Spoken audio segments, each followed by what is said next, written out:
విధ్వంసమైన తెలంగాణను పునర్నిర్మిద్దాం.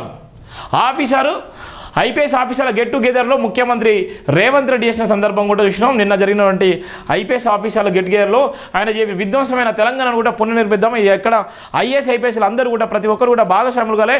అధికారుల సమిష్టి కృషి ఉంటేనే మళ్ళా విధ్వంసమైనటువంటి తెలంగాణ మనం నిర్మించుకుంటామని కూడా ఆయన రిక్వెస్ట్ చేసిన సందర్భం కూడా ఉంది. నిన్న మాట్లాడిన సందర్భం కూడా ఉంది. ఆర్థికంగా సామాజికంగా విధ్వంసమైన తెలంగాణను పునర్నిర్మించాల్సిన అవసరం ఉందని, ఇందులో పోలీసులు కీలక పాత్ర పోషించాలని ముఖ్యమంత్రి రేవంత్ రెడ్డి పిలుపునిచ్చారు.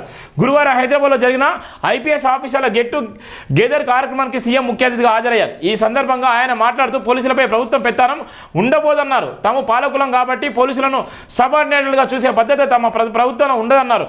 ప్రజలకు సేవ చేసేందుకు వచ్చిన అవకాశం మాత్రమే ఈ అధికారాన్ని తాము కూడా భావిస్తున్నామని చెప్పినటువంటి సందర్భం. ఏదైతే ఇది ప్రజలు ఇచ్చినటువంటి అవకాశము, ఇది మా సొంతంగా మేము తీసుకున్న అవకాశం కాదు. ప్రజలకు ఏ విధంగా అయితే సేవ చేయాలనుకుంటున్నారో అదే విధంగా సేవ చేయండి. మీ మీద పెత్తందారి వ్యవస్థ ఉండదు, దొర పెత్తందారి వ్యవస్థ కూడా ఉండదు.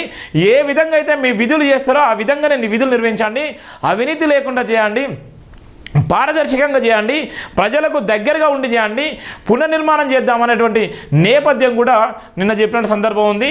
దానికి సందర్భంగా పోలీసులు కూడా అదే తరహాలో కూడా ఉన్నటువంటి పరిస్థితి మనం చూస్తున్నాం.